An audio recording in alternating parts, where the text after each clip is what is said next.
وأول مرة يدخل فيها إعادة هيكلة جهاز الأمن والاستعلامات والمخابرات، سميها واش تحب. في 87 تأسست المندوبية العامة للوقاية والأمن.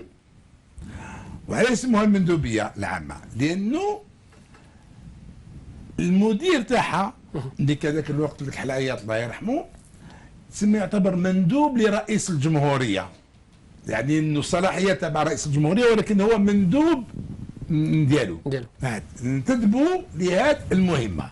ديليغي du président عطالو une délégation de pouvoir en matière de sécurité. وحدثوا المديرية المركزية لأمن الجيش، وبالتالي لأول مرة أمن الجيش يخرج من جناح المخابرات. وذاك الوقت دي جي بي اس ولات تستكلف الا بالامن الخارجي ومكافحه الجوسسه، اما امن الجيش ولا تابع المديريه تابع لوزاره الدفاع، وكان على راسه كان ذاك الوقت كولونيل توفيق. وعلاش؟ هنا كان عندها هدف، ما كانش تسمي هكذاك بالتغيير تسميات. الهدف تاعها انه الشاذلي بن جديد كان فاق باللي جنرال ركح العياط مع 5 جنرالات اخرين كانوا يخطوا الى انقلاب عسكري مخيط، يعني بلا فرصه بلا والو، وكاش كان راح نديروا له. شافوا باللي الحق الوقت انه الجزائر تمشي للتعدديه. نعم. وانه السياسه اللي راهي ينتهج فيها نظام الشاذلي خلاص فشلت، وباش يتخلصوا من الشاذلي ما يعملوش عليه انقلاب. قال نديروا داخل حزب جبهه التحرير سياسه المنابر. الناس اللي كانوا يتبعوا السياسه ذاك الوقت يتذكروا هذا العام. سياسه المنابر كيما داروها في مصر، يعني داروا سياسه المنابر في الحزب الاشتراكي العربي. ويقول لك ما دام كان 3 منابر داخل جبهه التحرير، بالتالي في الانتخابات نديروا 3 مرشحين لمنصب رئاسه الجمهوريه. وبما انه الشاذلي ما يحبش لا كونكورونس هذه او المنافسه، ينسحب ويخلي المنافسين الاخرين. وبالتالي الشاذلي انه خلاص عاد ماهوش قادر يسير البلاد. شفنا وين وصل البلاد الشاذلي بن جديد، شفنا وين وصلها في 88 ولا هو يقول انا اعطيت اوامر للجيش باش يتلقى الرصاص، يعني ولا يقتل في الشعب، يعني كمل حياته مجرم. نعم. هذا فهنا تسمينا من بعد لما جاء بتشين خلف الكحلايات دي جي بي اس ردوها دي جي دي اس، ما تغير حتى شيء، بقات نفس الشيء، نفس التشكيله، دي سياسه وحدها، مديريه امن الجيش وحدها، ومندوبيه ملي كانت مندوبيه الوقايه والامن ولات اسمها مندوبيه التوثيق والامن. منين جات كلمه التوثيق؟ واش معنى كلمه التوثيق؟ لانه كثير اجهزه يتكلموا عن التوثيق، منهم في المغرب كانت عندهم مديريه التوثيق يسموها، هي جهاز المخابرات يسموه مديريه التوثيق. في الجزائر استعملوها. لما مشى بتشين وجاء توفيق على راس دي جي دي اس، بما انه توفيق كان تابع العلبه السوداء اللي كانت تسير في البلاد اللي فيها بالخير والعماري ونزار وتواتي، سمعت سعيد باي، ويعني كانت فيها المجموعه. ما شافوش هذوما، يشوفوا انه من الاحسن انه توفيق يحط ثاني جهاز الجيش، امن الجيش يكون تحت يده. ومن هنا تاسست دي ار اس، مديريه الاستعلامات والامن واللي فيها 3 دائره، ماشي مدير، دائره الاستعلامات والامن، عندها 3 مديريات اللي هما مديريه الامن الخارجي، مديريه الامن الداخلي، ومديريه امن الجيش رجعت تحت ستر. ولكن دي ار اس تابعه تقريبا للرئاسه، تاخذ لوجستيكيا من وزاره الدفاع، ومعنويا وسياسيا تابعه لرئيس الجمهوريه. كيفاش تعرف هذه؟ انك في التقارير لما تكتب تقرير، انت المدير العام تاعنا لما يكتب تقرير عن النشاط تاعو، عن يعطي معلومات، طبعا هذه خدمته، باش يخبر، ما يكتبش تقرير الامين العام لوزاره الدفاع. بكري لما كان دي سي اس ام تمشي نسخه للامين العام تاع وزاره الدفاع، ونسخه تمشي لرئيس دائره شؤون الامن والدفاع في الرئاسه. لما تكون ولات دي جي دي اس دي جي بي اس تمشي ديريكتوم للرئيس، ما عادش تابع له. الان نهار اللي نحاو دي ار اس وردوها دي اس اس ما تغير حتى شيء. هما يقولوا انها ما عادش عسكريه. لما جابوا بشير طرطاق جابوه باعتباره مدني لانه كان خرج من الجيش، وكان هو ضحيه اللعبه ما بين سعيد بوتفليقه وطرطاق. نجي نهار نتكلموا على هذا الموضوع.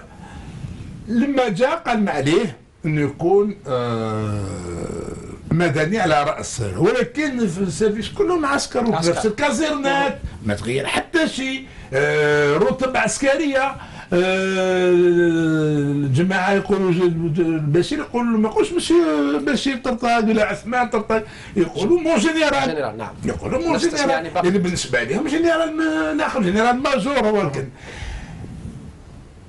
وين الشيء يتغير درك؟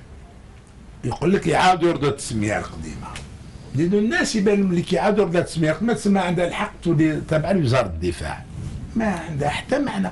تقدر كيما راهي دي اس اس ترجع لوزاره الدفاع، ولكن المشكل اللي صرا انه تمت عمليه السطو على هذا الجهاز.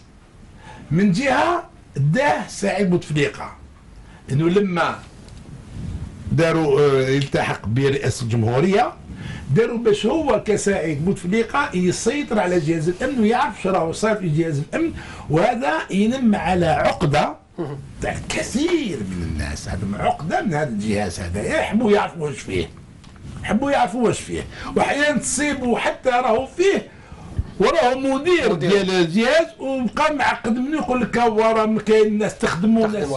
نعم. المهم المشكله مطروح من الحق دي اس اس او دي ار اس، لكن حبيت نحاها من رئاسه الجمهوريه ردها الى وزاره الدفاع. شكون؟ ماشي بن صالح.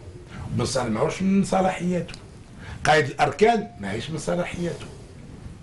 شوف غياب السلطه في البلاد هاول وين يؤدي لهذا الشيء، انه جهاز امن عاد ما يعرفش وين راهي السلطه ديالو، تابع لشكون؟ تقول لي قائد الاركان، هو لا، قائد الاركان ما عنده حتى صلاح، ما عنده حتى سلطه على جهاز الامن. تقول لي كنائب وزير الدفاع، يقول لك ما بقاش نائب وزير الدفاع لانه ما كانش وزير الدفاع. نائب لمن؟ ما كاش. والنائب ما يقدرش ياخذ قرار بدون استشاره الوزير. هذا هو السؤال. هذا اللي راهو المشكل اللي راهو مطروح. ودرك ناس يتكلم لك يقول لك لقيت صالح يدير، لا ما عندوش الحق يسيطر على جهاز الامن تماما، ليست من صلاحيته وليس لديه، وبالتالي التسميه بقات هي التسميه تغير ولا ما تغيرش ما يتغير. نعم، كما قال اذا الاستاذ هشام عبود عبد السمر ليس هناك فرق بين التسميتين، لكن السؤال المطروح اذا حسب رايك لماذا اذا السبب الذي يؤدي او الذي يدفع بهذه التسميه الى تغييرها من دي اس اس الى دي ار اس؟ نو هما لو بلان دو ريستركتوراسيون اللي داروه واللي بدا الملامح تاعو الاولى بدات من 2011 ومن بعد من 2013 زادوا كملوه حتى 2000 حتى ديبار تاع توفيق. هو اسم دي ار اس اللي كونوتي نيجاتيفمون. علاش دحاوه اللي غاتاشي او كريم دي زاني 90، c'est-à-dire que les disparitions forcées, les tortures, les crimes politiques, يعني يوفر الامن البلاد عاد يقبع في الشارع. Donc le DRS il fallait que في منظومه بوتفليقه البلان اللي داروا بوتفليقه ومع توفيق ومع جا طرطاق etc. C'est une décision, c'était un plan collégial qui a été fait, c'était de donner, de changer carrément la dénomination. عبدو تم بعد تنحية توفيق. Exactement. 2015 نحى لما ولا لحقوها برئاسة الجمهورية. C'est ce que je dis, mais la réflexion بدات depuis 2011, يعني depuis les événements du printemps arabe كي شافوا النظام الجزائري واش صار في سوريا، وسوريا واش صرا، على سوريا كانت اون ايكول، سوريا معروفه باللي عندها بليزيور اجونس دو رونسينيمون، كانت عندها مخابرات قويه. 5 قويه. هذا مش شنو كانت متفرقه سور بلوزيور اجونس دو رونسينيمون، وهذا التفريق هذا لا ديفيزيون هذه اللي كانت عندهم لا كومبلكسيتي دو لاباري سيكوريتي تاعهم ضعف النظام. باسكو علاه صراو لي تخايزون، صراو لي ديفيكسيون، ولقى النظام السوري روحو يعني حرب يعني خاسر حرب براتيكمون في الفترات الاولى تاع الثوره هذيك تاع الحرب هذيك. لو كان ماشي الدعم الروسي والايراني وكان نظام الاسد كانوا كلاه بوبي. دونك النظام الجزائري حب يدير دي ريفورم ويبدل دي اس باش ما يصرالوش اون كاو كيش ما يصرا في الجزائر اكسيتيرا. ماتنون دي اس اس ما العمر تاعها ما طولش، شحال قعد دي اس اس 2015 من با 4 سنين الله يتي اونتيري ديجا انا اونتيري ديريكتومون. زيد كاين مشروع كبير لازم نتكلموا عليه اللي صرف براتيكمون دابخ المعلومات انا اللي عندي التحريات اللي درتهم اللي استقام بريسك 1 مليار دولار. سي لو سياج تاع الدويره. لا سيتي ان اونسيان بالي، سيتي ان اونسيان شاتو شاتو هولدن معروف. وهذا شاتو هولدن اللي كان قاعد في بن بله كانت ما اسينيا ريزيدونس لي زاجاني ما يعرفوش. سي ان ميغا بروجي دي سونتان دو هكتار داخل فيها كروسيدار، داخل فيها دي شينوا جابوا هواوي ايزون في دي زيكيبمون الترا مودرن. حبوا يديروا سكون ابل لو لونغلي الجيريان. لونغلي سي لو سياج تاع لا سيا. حبوا يديروا ان سياج ايبر مودرن ودوماج ما عندناش الصور نديروا عليه ملف التحريات تاعنا. نحكوا لكم ان البروجي الي ايبر فوتوريست وكان جينيرال وبدا فوق جينيرال توفيق. انا يحكوا لي بلي جينيرال توفيق كان 17 صباح تلقاه في دويره يشوف الشونتيي يغيفي دو فوار سو سياج كي فريمون الترا مودرن. جنرال رفيق هو اللي كان يتبع الاشغال سي ان بروجي اللي حمير حتى واحد ما يسمع به في الجزائر وناتورالمون لي ميديا الجزائريين ماشي سامعين به حتى الصور. سامعين ما يهضروش. لا ما يهضروا يعرفوا ما يعرفوا لي ميديا الجزائريين تعرف لوطو سونسور قاتلتهم. هما اللي يذبحوا في رواحهم فوالا ما يعرفوش يغلقوا في فمهم واحد ما يغلق لهم فمهم. ما يعرفوش الخلفيات. انا المشكل تاعي صرفنا براتيكمون 1 مليار دو دولار وها اون بعد يقسموا لي بيرو تقسموا بين ان كوتي في لا بريزيدونس وان كوتي بور لا دي اس اس. Certains bureaux de la DSS devaient être transférés là-bas. Le transfert n'a pas été fait. Donc la question que je me pose, الدراهم هذوك اللي صرفناهم والسياج هذا ايبر مودرن واش راح نديروا به؟ والشاطو اوردن هذا مونيمون هيستوريك خلاص الجزائريين ما يقدروش يشوفوه. عاش بن بله عاش معروف وقت الاستعمار. اين هو هذا المشروع؟ كما لا كروند موسكي دالجي صرفنا 1 مليار دولار بور ريان. دونك اجوردي لو ديفي شنو هو؟ سي دو روفوار ما نعرفوش واش درنا في 4 سنين من 2015 هنا راح نعاودوا كلش من دار جديد. اي سي فريمون دونجورو بور لا سيكوريتي دو بي. جميل وصلت الفكره. محمد مغراوي انا اعتقد انه الهيكله الحقيقيه هو انه جهاز الاستخبارات يعني لازم يكون مستقل في حد ذاته كمؤسسه سياديه وطنيه.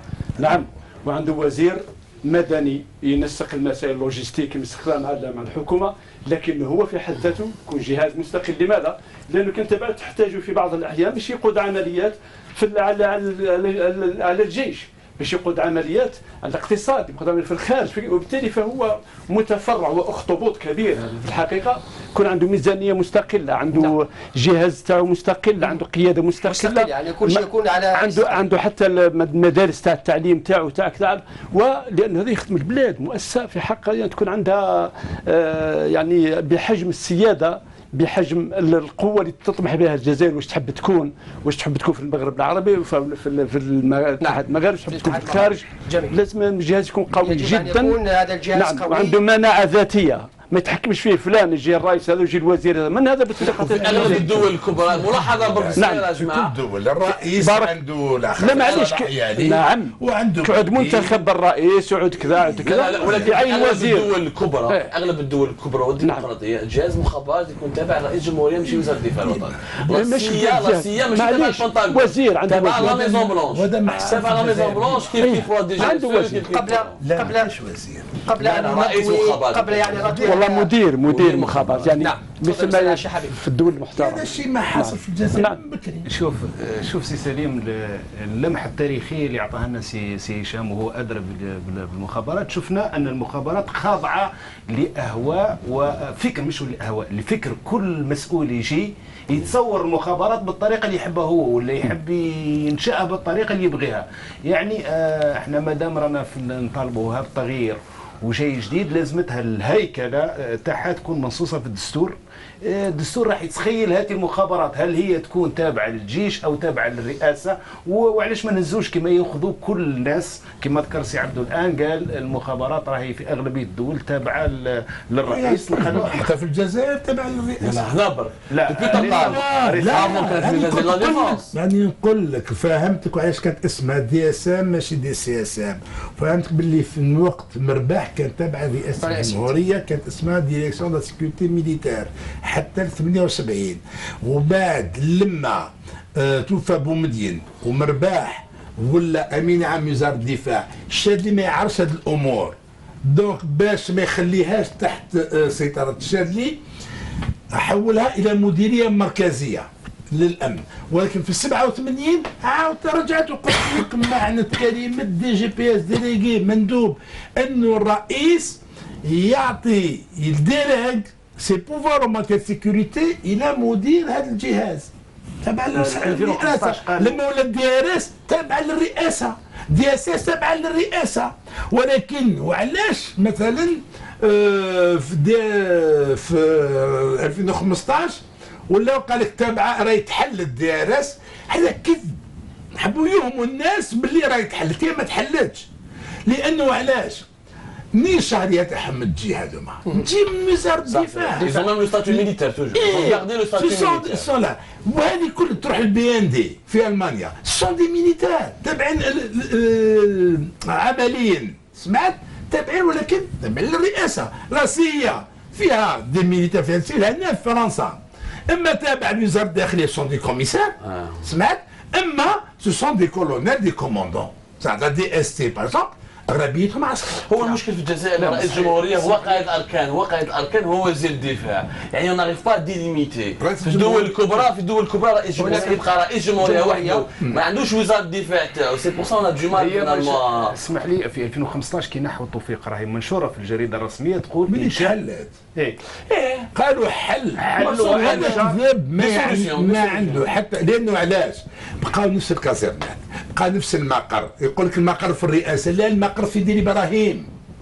البيرو تاع الام دي ان حاوى يصير البيرو. انا ما نتكلمش يا سي عبدو، انا راني مانيش نتكلم عن الهياكل ولا الاشخاص، انا نتكلم من نظره قانونيه. واش نشروا قالوا كهيئه معنويه، كهيئه معنويه. الان كما يقول سي ما تغير شيء، راهو ما تغير شيء ما عدا المصطلحات. راني معك اوكي يمشي بالكذب هذايا. حتى دي جي بي اس نهار اللي قبل يتحل الدي جي بي اس وبقات جهاز الجزائر ما فيها. هو شوف يا جماعه، هو المشكل اعمق من المخابرات. هو المشكل انه نحن من الدول الاخيره في العالم وين وزير الدفاع الوطني مازالوا انسان مازالوا ميليتير.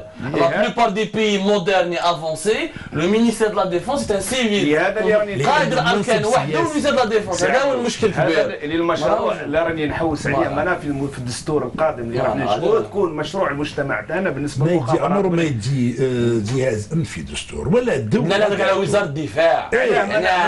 وين مش حبيت نقول الفكره باش ما نبقاوش كل ما يجي مسؤول يتصور المخابره. لانه هذا مستوى المسؤولين تاعنا يلزمنا احنا اسمع كشعب نترقاو، ما عادش نفوتيو على الشكاره، ما عادش نفوتيو على هذا وهذا كذا برك، نعرفوا نجيبوا واحد. لانه الى حد الان الرؤساء اللي يحكموا الجزائر كلهم نيفو اردواس، ما كانش واحد عنده شهاده جامعيه. كل لا جميع من جاء ترأس الجزائر سمعت جاء يترأسها حسب فلسفه تاعو هو مستواه الله ينوب. هذه اللي بقيت هذه بارك الله فيك. ويجيك الناس ويجي حزب يفوز بالاغلبيه ومعقول كان تطبق برنامج الرئيس. وماذا علاش فوتوا عليك الشعب نتاعي؟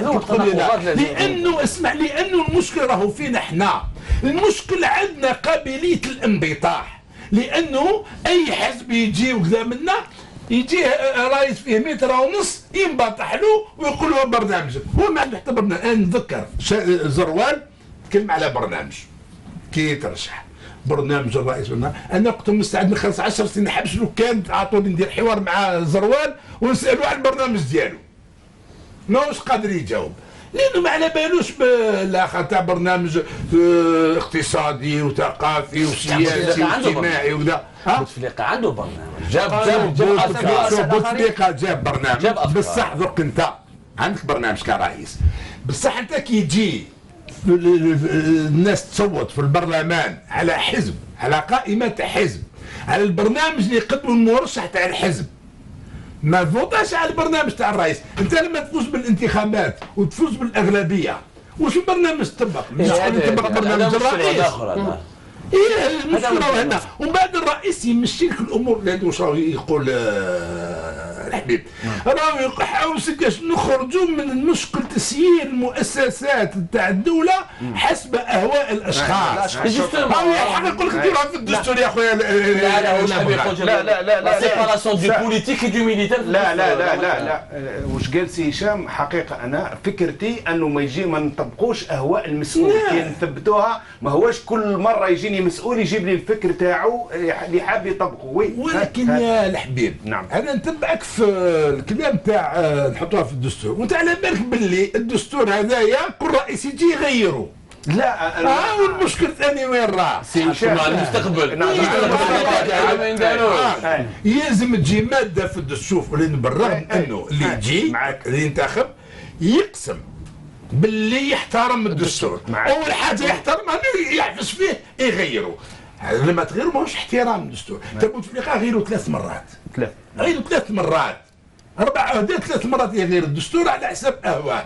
فتح العهدات، غلق العهدات، فتح العهدات. يعني ولكن المشكل شوف، اذا كان ديكتاتور في اي بلاد، ديكتاتور هذاك الوجود ديالو نابع من وجود حاشيه تاع شياطين، حاشيه تاع متملقين. لولا المتملقين ولولا الاخر ما يكونش ديكتاتور. نعم، هذا في المستقبل نبنيو دولة مؤسسة حقيقية. دولة مؤسسات حقيقية ترجع إلى الشعب، إلى تأسيسها على أساس ما نقولوش المواد 87، أساس الشرعية الشعبية تاع الصح، وعلى اساس القانون، على اساس المنطق.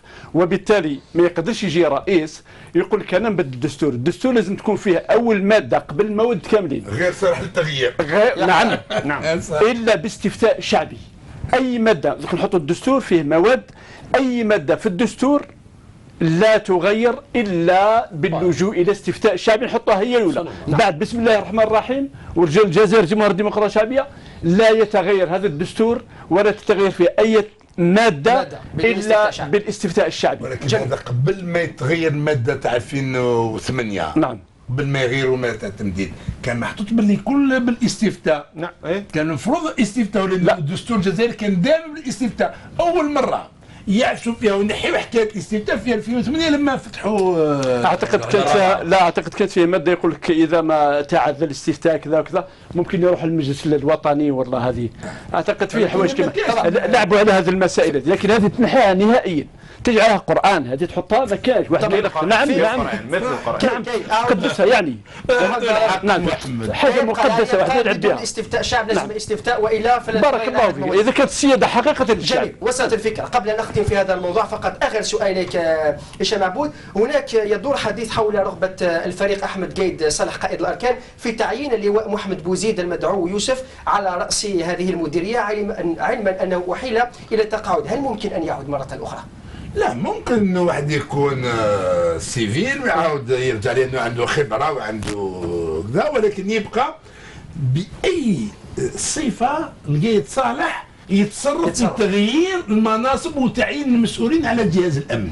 ما عنده حتى صفه كقائد اركان، ما عندوش صفه كنائب وزير، ما عندوش الحق لانه ما عندوش وزير دفاع، لان وزير الدفاع هو اللي يخير، وبالتالي ما يقدرش يحط. ولكن احنا نشوفوا باللي القايد صالح من نهار اللي تكلم عن الماده 160 وهو يعرفش في الدستور كما يبغي.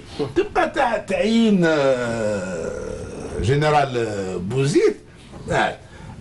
بوزيد ولن أحيل على التقاعد ثاني في اطار حكايه عشريات، سمعت صراع ما بين لانه سعيد بوتفليقه حب يجيب علي بن داود، لانه علي بن داود كان قريب لهم وكان يشري لهم تشينا كي كانت معهم مريضه في جنيف. هذا هو الواقع الرسمي. لا نهضروا صحيح، كان يشري تشينا ويديها لاخر، وكان دايرينه في عوض انه يكون مسؤول مكتب الامن في بيرن، هو قاعد في جنيف مع لانه الرئيس كان قاعد في جنيف، كانت يما الله يرحمها كانت مريضه، كان قاعد في جنيف الرئيس، حتى واحد النهار واحد الفرمليه قالت من الرئيس ما عندوش خدمه في بلاده ولا قاعد نهار كامل انا في السبيطار حاكم يما ولا كان قاعد دونك حبوا يجيبوا علي بن داود اللي هو بعد نسيب سلال كان طالقوا، ولكن لما كانوا في السلطه كان يعرف الفعل الماضي ناقص قليل.